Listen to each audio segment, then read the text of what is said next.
Hello दोस्तों, welcome back to my channel IGNOU info. तो ये है MPS 003 India democracy and development के इम्पोर्टेंट क्वेश्चंस विद आंसर्स, जो कि बेस्ड है PYQs पर, मतलब प्रीवियस ईयर क्वेश्चन पेपर से रिलेटेड करके जो है ये क्वेश्चन सेलेक्ट किए गए हैं। इसके जो इम्पोर्टेंट क्वेश्चन है, इसके ऑलरेडी 2 पार्ट अपलोड हो चुके हैं, जिसमें अब तक जो है हम 5 क्वेश्चन अटेम्प्ट कर चुके हैं। जिसमें फर्स्ट क्वेश्चन जातीयता से रिलेटेड था, एंड जो सेकेंड क्वेश्चन था ना, वो हमसे उसके बारे में पूछा गया था कि भारत में लोकतंत्र में भारत का जो डेमोक्रेसी है और जो जनमत संग्रह है उसमें मीडिया का क्या एनरोलमेंट है।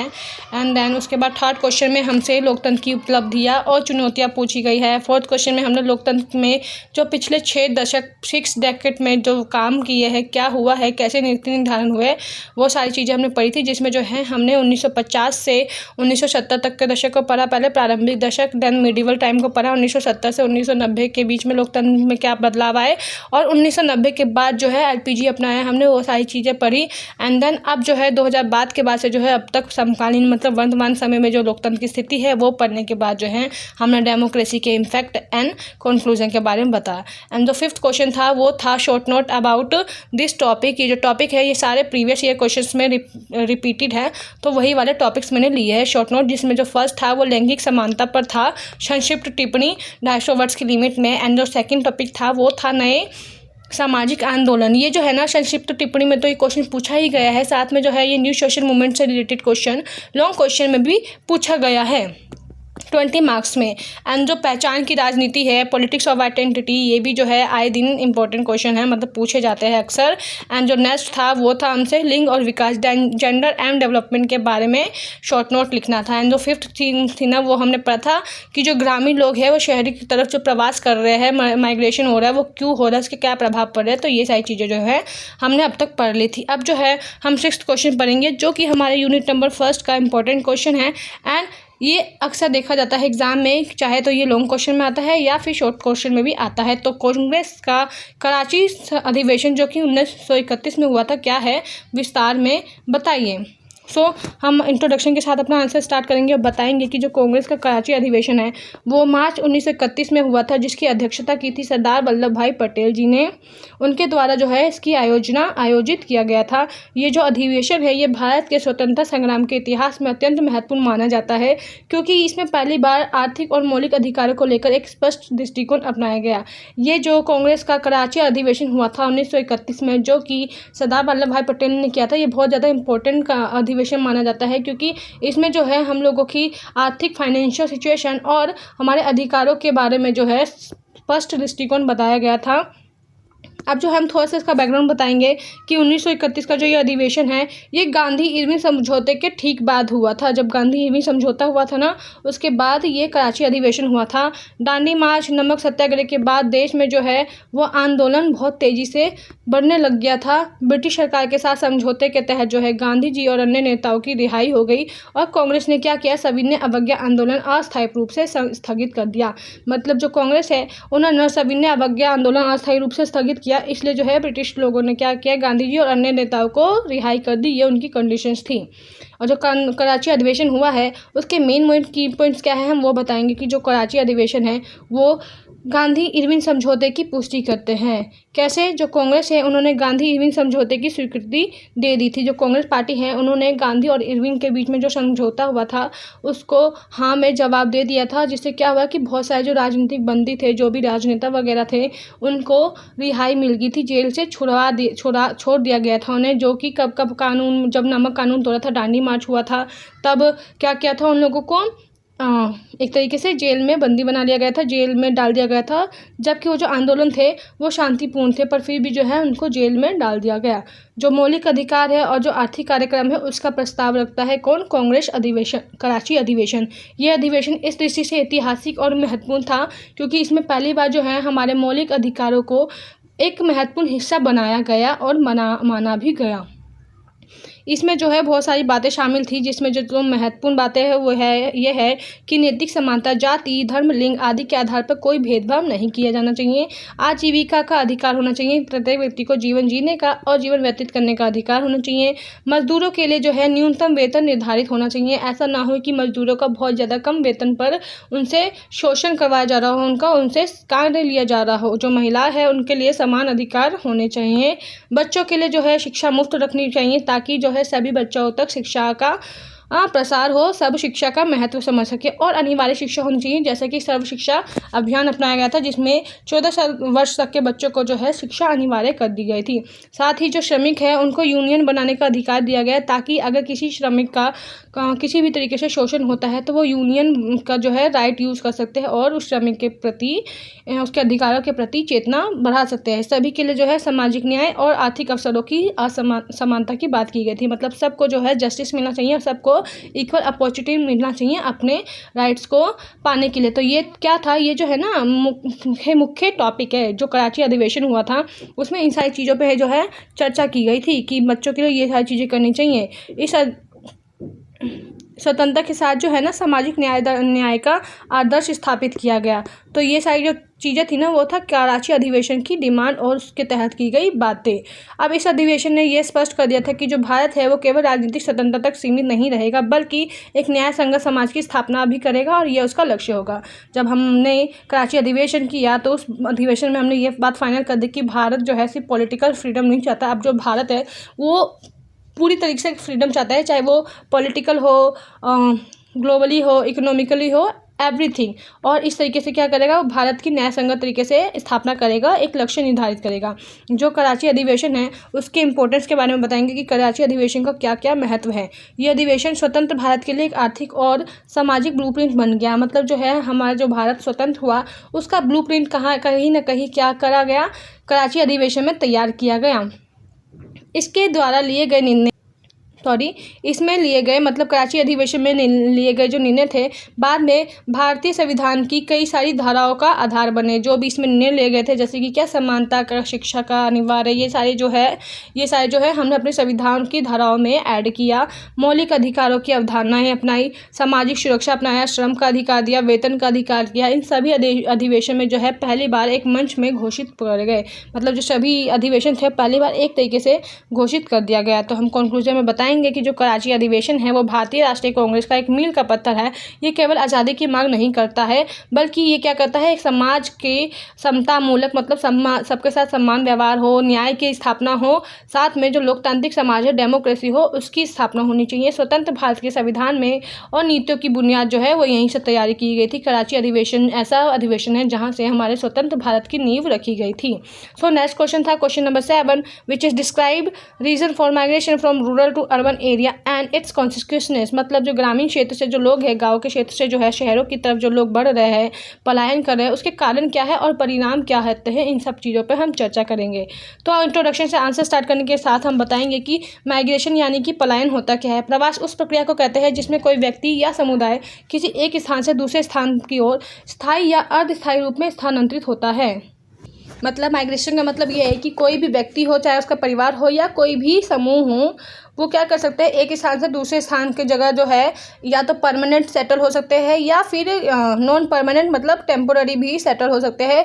और जो प्रवास है, जो माइग्रेशन है, उसके बहुत सारे रीजन हो सकते हैं, चाहे वो देश के आंतरिक रीजन हो या देश के बाहरी रीजन हो। मतलब जो है व्यक्ति देश के अंदर प्रवास करे या फिर देश से बाहर किसी अदर स्टेट में, अदर यूएसए, अमेरिका, ऑस्ट्रेलिया कहीं भी जाए, या फिर कुछ भी करे, कहीं और बसे या फिर इंडिया में बसे, परमानेंट बसे या टेम्प्रेरी बसे, तो उसको ही कहते हैं माइग्रेशन। जो माइग्रेशन है वो बहुत सारे कारणों से होता है। कोई प्रवासी पे कोई सामाजिक कारणों से जाता है, कोई आर्थिक कारणों से जाता है, तो कोई अपनी सांस्कृतिक कारणों से जाता है। अब जो है हम उसके रीजन को आगे बहुत अच्छे से डिटेल में बताएंगे। तो जो प्रवास है उसके मुख्य कारण हम बताएंगे कि प्रवास के मुख्य कारण क्या है।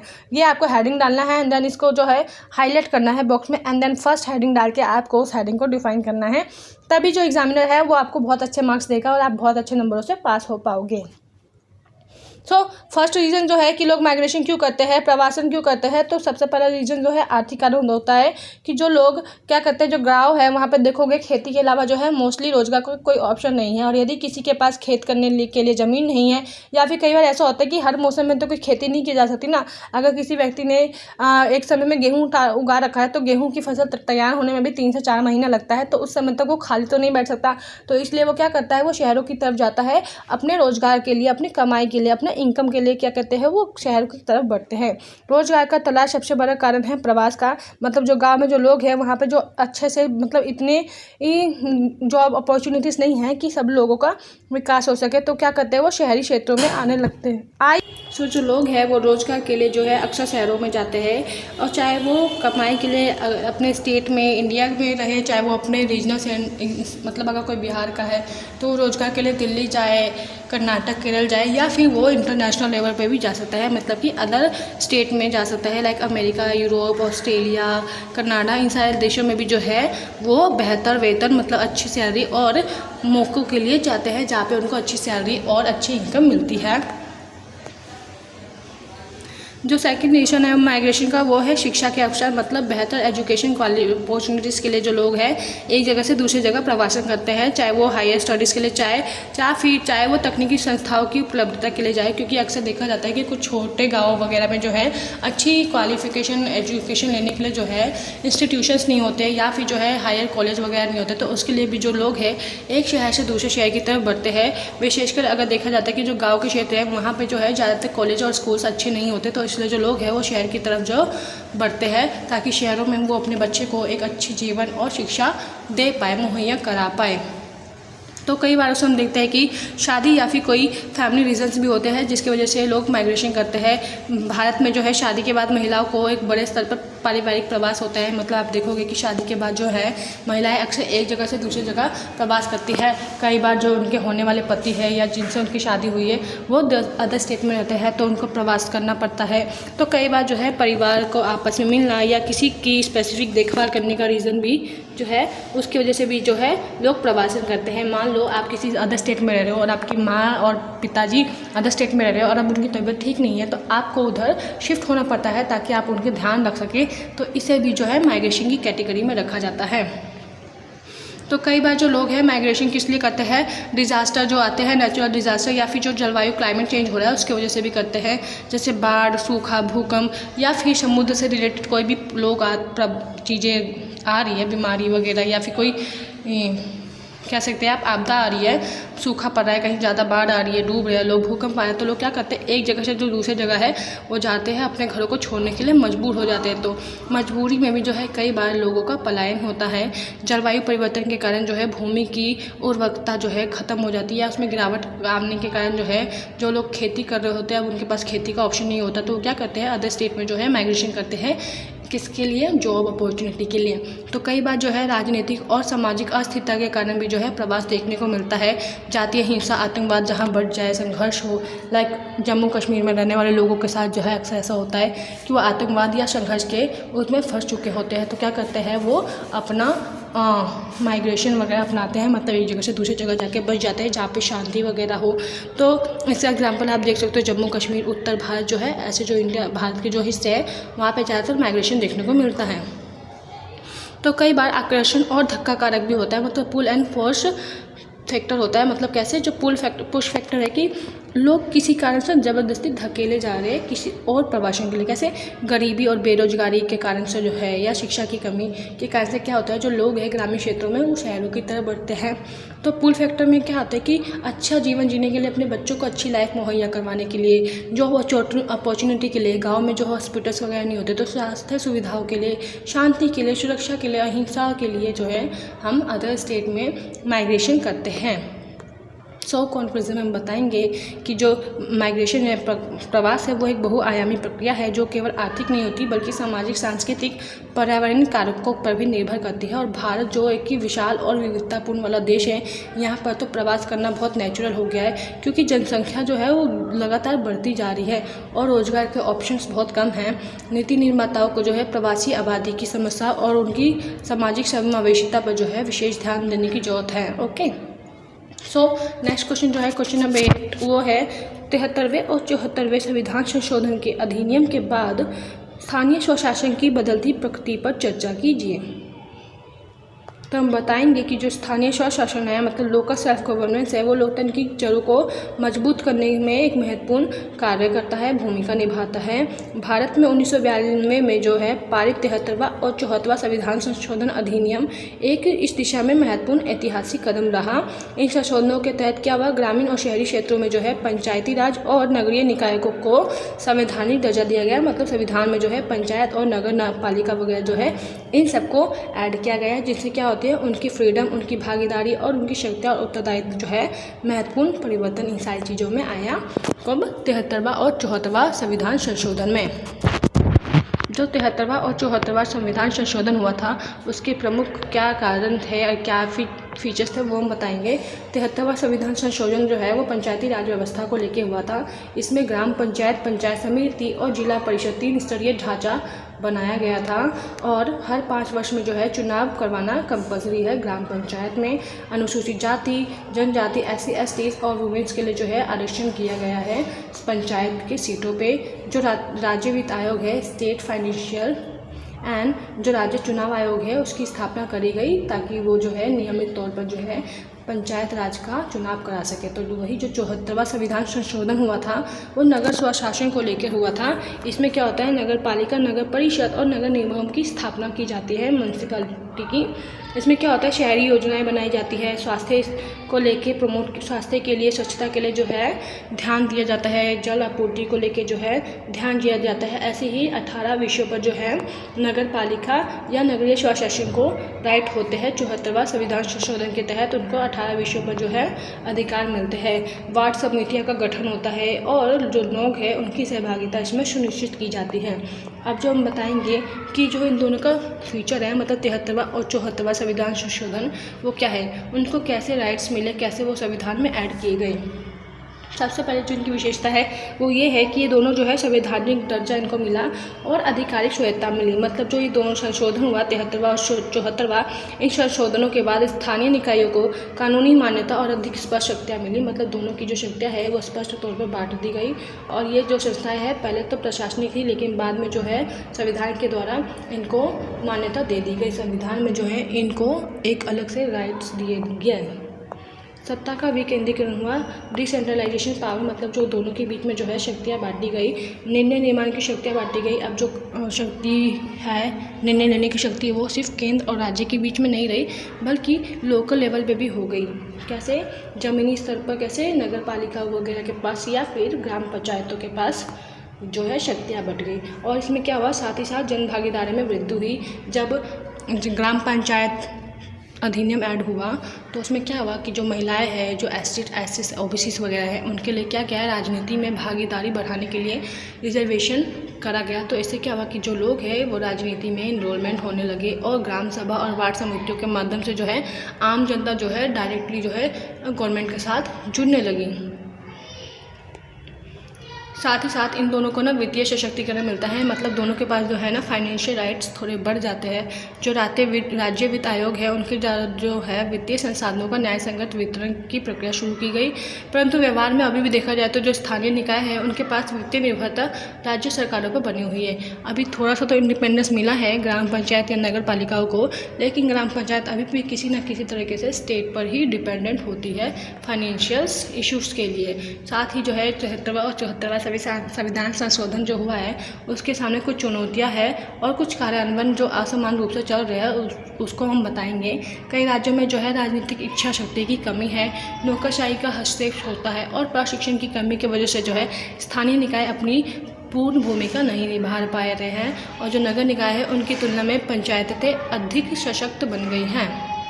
मतलब जो लोग हैं वो काम करना ही नहीं चाहते, एक बार सत्ता ले लेते हैं तो वो कार्य नहीं करते। तो कई बार जो होता है ब्यूरोक्रेसी बहुत ज़्यादा इंटरफेयर करती है या फिर लोगों में नॉलेज नहीं होती, तो इसकी वजह से जो है ना स्थानीय निकाय जो है अपनी एम्पावरमेंट कर ही नहीं पा रहे हैं। तो क्या हो रहा है, जो नगर निकाय है वो कम शक्तिशाली रह गई है जबकि जो पंचायत है वो बहुत ज़्यादा शक्तिशाली होती जा रही है। तो कंक्लूजन में बताएंगे कि 73वें और 74वें संविधान संशोधन ने भारतीय लोकतंत्र को नींव से तो मजबूत करने का कार्य किया है, लेकिन इन्होंने न केवल सत्ता का विकेंद्रीकरण किया बल्कि क्या किया, समावेशी बढ़ाया, मतलब लोगों का एनरोलमेंट बढ़ाया, सरकार को जवाबदेही बनाया और नागरिक अधिकारों की सुरक्षा की सहभागिता को भी एक नया आयाम दिया। हालांकि इन निकायों को वास्तविक स्वायत्तता और क्षमता को सुनिश्चित करने के लिए अब भी कई सारे सुधार और संसाधनों की आवश्यकता है। क्वेश्चन नंबर 9 जो है उसमें हमसे पूछा गया है कि जो लोकतंत्र की कार्यप्रणाली है उसमें हित समूहों की क्या भूमिका है। लोकतंत्र में जो है नीति निर्माण केवल निर्वाचित प्रतिनिधित्व और सरकार का कार्य नहीं होता, बल्कि अनेक सामाजिक, आर्थिक और राजनीतिक संगठनों की भी अहम भूमिका होती है। जो हित समूह है वो ऐसे संगठित समूह होते हैं जो विशेष उद्देश्यों की पूर्ति हेतु क्या कहते हैं, सरकार और समाज पर एक तरीके से प्रेशर डालने का कोशिश करते हैं। ये जो समूह है ये सीधे सत्ता में भाग नहीं लेते, परंतु सत्ता को प्रभावित करने के लिए एक तरीके से कंटिन्यू एक्टिव रहते हैं। तो बेसिकली जो सत्ता समूह है हम वो बताएंगे।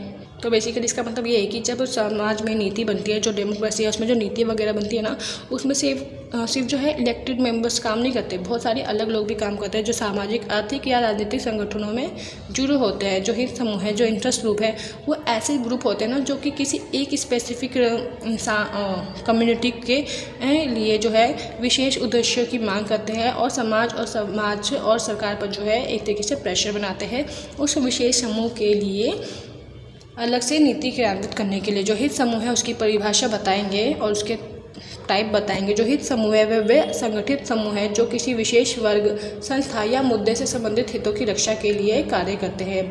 समझ में आया कि ये वो समूह होते हैं जो किसी एक स्पेसिफिक ग्रुप के लिए या फिर कोई संस्था होगी, इंस्टीट्यूशन होगी, उनके हितों की रक्षा के लिए, उनके लिए जो है डिमांड करते हैं, उनके लिए कार्य करते हैं। जो है समूह है उसके बहुत सारे प्रकार होते हैं, जिसमें जो पहला है वो है व्यापारी संघ, मजदूर संघ, जैसे कि एग्जांपल में CII, FICC, AITUC ले सकते हो आप। तो दूसरा जो है व्यावसायिक समूह होता है जिसमें कार्य करने वाले लोग आते हैं, जैसे कि डॉक्टर संघ हो गए, शिक्षक संघ हो गए, नगर पालिका संघ वगैरह हो गए, जो कि कार्य कर रहे हैं, व्यवसाय में इंक्लूड है। तो थर्ड वन जो है वो सांस्कृतिक धार्मिक समूह है, मतलब जिसमें लिंगायत महासभा आती है, आर्य समाज आते हैं या फिर अदर जो भी कम्युनिटी की सभाएं आती है। तो चौथा क्या है, जाति समूह। जाति समूह होता है मतलब हित समूह, जैसे कि जो दलित महासंघ है, OBC मोर्चा है, मतलब जाति के आधार पर जो है लोकहित के ग्रुप बनते हैं। तो जो फिफ्थ है वो है NGOs, नागरिक समूह और पर्यावरण, मानव अधिकार आदि, मतलब जो NGOs जो नागरिक समूह है जो कि अदर रीजन्स को लेके अधिकारों की मांग करते हैं, जैसे पर्यावरण को लेके या फिर मनुष्य के अधिकारों को लेकर। ओके, अब जो है लोकतंत्र में हित समूह कैसे अपना एनरोलमेंट कर रहे हैं, उनकी क्या भूमिका है, हम वो बताएंगे।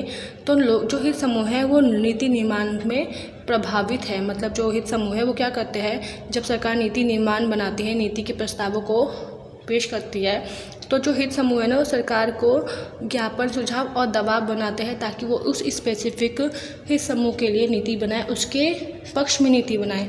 उदाहरण के लिए आप किसान संगठनों को देख सकते हो कि जब कृषि कानून के खिलाफ बड़े आंदोलन चलाए गए थे तो जो उससे रिलेटेड हित समूह थे उन्होंने क्या किया, गवर्नमेंट को प्रेशराइज किया ताकि वो जो गवर्नमेंट है वो किसानों के हित में क्या बनाए, कानून और MSP को वापस ले ले।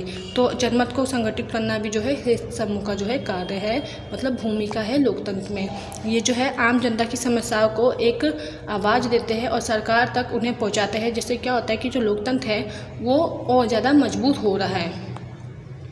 वो किसी भी चीज़ की मूल्यांकन करते हैं और उसकी निगरानी करते हैं। जो हित समूह है सरकार की नीतियों को नोटिस करते हैं, जो सरकार बना रही है, जो क्रियान्वयन कर रही है, उस पर निगरानी रखते हैं कि जो सरकार कर रही है वो सही है या नहीं है। जो सत्ता में हो कहीं वो सत्ता का दुरुपयोग तो नहीं कर रहा, सरकार जो है ट्रांसपेरेंसी के साथ काम करे, ये भी जो है हित समूह मेनटेन करती है। तो चौथा जो कार्य है वो क्या करती है, राजनीतिक शिक्षण और जागरूकता फैलाते हैं। कौन, हित समूह। ये क्या करते हैं, ये हित समूह जो है नागरिकों को उनके अधिकार और कर्तव्यों के लिए जागरूक करते हैं, आम आदमी को जो है उसके अधिकारों के प्रति जागरूक करते हैं, उनको शिक्षा के प्रति बढ़ाते हैं, उनकी जागरूकता को बढ़ाते हैं, जिससे जो है महिलाएं या जो भी हित समूह है वो समानता की, न्याय की मांग करें। उदाहरण में हम बताएंगे जो महिला हित है वो क्या करते हैं, लैंगिक समानता पर जो है अभियान चलाते रहते हैं। जो हित समूह है वो हाशिए पर मौजूद वर्गों का आवाज़ बनते हैं, दलित, आदिवासी, महिला, विकलांग या फिर जो अल्पसंख्यक है, वो जो भी हाशिए पर रह गए हैं उनके लिए सशक्तिकरण का माध्यम बनते हैं। उनके लिए जो है लोकतंत्र से क्या करते हैं, डिमांड करते हैं राइट्स की, उनके लिए कुछ भी हो, आरक्षण हो या उनके हित में कोई नीति क्रियान्वयन का कार्य हो। जो हित समूह है उनके सामने जो है कुछ चुनौतियाँ भी होती है और उनकी आलोचनाएँ भी किसी आधार पर की जाती है। तो जो कुछ समूह है उसका बहुत ज़्यादा प्रभाव रहता है, जैसे कि जो उद्योगपति है उसके समूह का लोकतंत्र में असमानता को बढ़ा सकता है। मतलब जो लोकतंत्र है उसमें जो चुनौती है, आप देखो जो बड़े बड़े बिजनेसमैन वगैरह है उनके जो ग्रुप है वो डेमोक्रेसी में इन जस्टिस को और इनइक्वालिटी को बढ़ा रहे हैं। जो हित समूह है कभी कभी निजी स्वार्थों को बढ़ावा देकर क्या करते हैं, राष्ट्रहित की अनदेखी कर देते हैं। मतलब जो हित समूह है वो किसी स्पेसिफिक संस्था या फिर समूह के लिए ना ज़्यादा अधिकार की मांग करने लगते हैं। तो इससे क्या होता है कि जो देश है उसका राष्ट्रीय हित, उसकी एकता को जो है ना, अखंडता को जो है एक तरीके से चैलेंज मिलता है। जो धनबल है और जो बाहुबल है उनके कारण छोटे या हाशिए वाले जो समूह हैं वो दब जाते हैं। मतलब जो बहुत ज़्यादा धनवान है, जो ज़्यादा अमीर है या पावर्स है, जिनके पास शक्ति है, उनके वजह से जो है समूह जो हाशिए पर जो लोग हैं या फिर जो गरीब है वो बेचारे दब जाते हैं। तो कंक्लूजन में हम बताएंगे कि लोकतंत्र में जो हित समूह है उसकी भूमिका सहायक और आवश्यक है, क्योंकि वह जनहित के मुद्दों को क्या करते हैं, आवाज़ देती है, नीति निर्माण में अधिक सहभागी और जवाबदेह बनाती है लोकतंत्र को।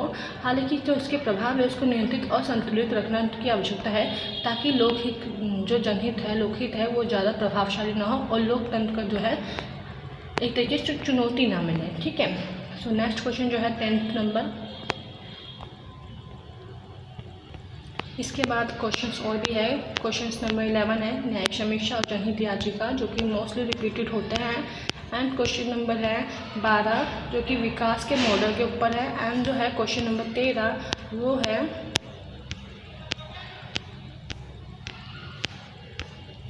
मानव विकास की और न्यूनतम आवश्यकताओं पर दृष्टिकोण की व्याख्या कीजिए। तो इससे रिलेटेड क्वेश्चंस भी हैं जो कि हम अदर वीडियो में कर लेंगे, अदरवाइज़ ये वीडियो जो है बहुत लंबी हो जाएगी। तो आज के लिए इतना ही। Thank you so much. इसके और भी पार्ट्स मेरे चैनल पर अपलोड हो चुके हैं, आप लोग मेरे चैनल पर देख सकते हो जाकर। Thank you so much.